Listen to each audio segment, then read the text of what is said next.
We all have those memories we hold on to, right? The really precious ones. But what if I told you that your most cherished memory might not even be real? Yeah. In this explainer, we're going to dig into the mind-blowing science that shows our memories aren't like a video recording at all. They're more like a story that can be edited. Okay, I want you to do something for me. Think of your absolute favorite memory. Go on, really picture it.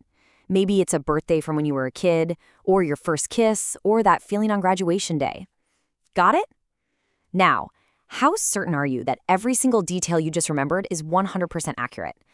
What if that little movie you just played in your head is actually, well, a piece of fiction?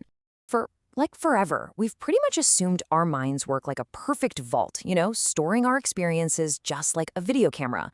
But what if that whole idea is just wrong? That's the radical question cognitive psychologists started asking, and it turned everything we thought we knew about memory on its head.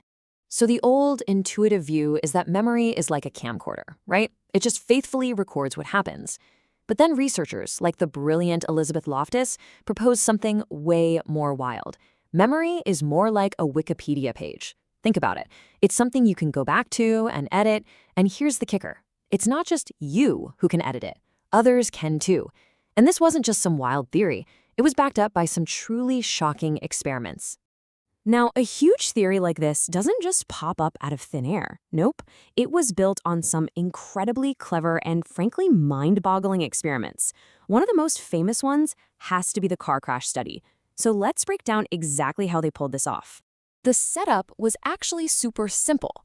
The researchers had people watch the exact same video clip of a traffic accident. I mean, identical cars, identical speed, identical outcome. This part is absolutely crucial because it meant any differences in what people remembered later couldn't be because they saw something different. The only thing that changed was what happened after they watched the film. And this is where it gets really clever. After the video, the researchers asked a pretty straightforward question about how fast were the cars going when they blank each other. But here's the twist. They swapped out that one verb for different groups of people. So some were asked how fast the cars were going when they contacted each other. Others heard the word hit or collided, or the most intense one, smashed. I mean, could one little word really change what someone remembers? The power of that one word, it was staggering, absolutely staggering. The group that heard the word smashed guessed the speed was over 65 kilometers an hour. But the group that just heard contacted, their estimate was way down, closer to 51. So that single verb wasn't just nudging their answer, it was actively reshaping their actual memory of the crash. But believe it or not, that wasn't even the biggest bombshell. So the researchers weren't done. They brought the same people back a week later. See, they weren't just curious about tweaking the details of an existing memory anymore. They wanted to see if they could plant a memory of something that never even happened. They asked them one simple question. Did you see any broken glass? Now, here's the thing. There was absolutely no broken glass in the original video. None. And yet, in the group that heard the powerful word smashed a week before, almost a third of them, a full 32%, falsely remembered seeing it. That word wasn't just a suggestion anymore. It was like a seed that had been planted in their minds and had grown into a completely fake memory. Okay, so a tiny detail can be planted. That's huge. But what about something bigger, like a whole complex emotional memory from your childhood? Could you implant that? This question led to the next major study, the one that's famously known as the Lost in the Mall experiment. The method they used was both simple and, honestly, a little devious. The researchers would first contact a person's family to get 3 genuine stories from their childhood. Then they'd create a 4th story, a totally fake one, about that person getting lost in a shopping mall as a little kid. They'd mix the fake story in with the real ones and then ask the person to try and remember details about all 4 events. And then they just watched to see what would happen. And the result? Well, it was just jaw-dropping.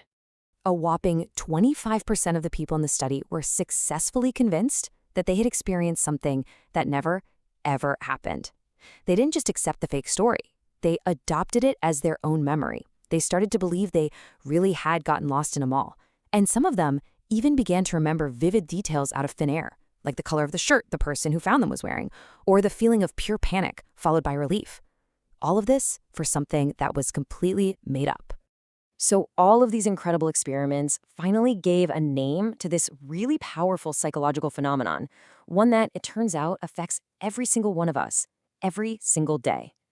It's called the misinformation effect, and it's pretty much exactly what it sounds like. Our memory for an event can get changed by misleading information we get after the fact. This could come from anywhere, a leading question from someone, something you read in the news, or even just chatting with a friend. The point is, our memories are not locked in a vault. They are living documents constantly being rewritten. Okay, so why is this so important? Because this isn't just some quirky thing that happens in a psychology lab. This has massive and sometimes truly devastating consequences out here in the real world. And there's one area where this is especially true. And this is where this whole idea becomes a literal matter of life and death. I mean, look at this. According to organizations like the Innocence Project, mistaken eyewitness testimony has been a factor in about 70%, 70, of wrongful convictions that were later overturned by DNA evidence. Think about that. An eyewitness's easily changed memory, how sure they felt about a face they saw or what they witnessed, has sent hundreds of innocent people to prison. But the implications here go way beyond the courtroom. If our memories of the world out there are this fragile, what does that say about our inner world? About our very identity? Elizabeth Loftus, the researcher behind so much of this, she really summed it all up perfectly. Memory, like liberty, is a fragile thing. It's such a powerful way to put it. It reminds us that our memories aren't some solid foundation we build our lives on. They're delicate, they're fragile, and they can be broken. I mean, just think about it for a second. Who are you? In so many ways, you are your stories. Your wins, your losses, all those firsts and lasts, these memories are what create the narrative of who you are. They're the foundation that tells you who you've been, who you are now, and who you're becoming. And that leaves us with one last, really mind-bending question.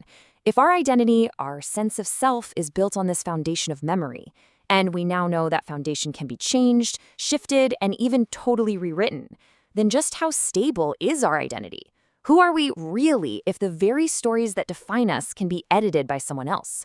That's a thought that's definitely worth holding on to.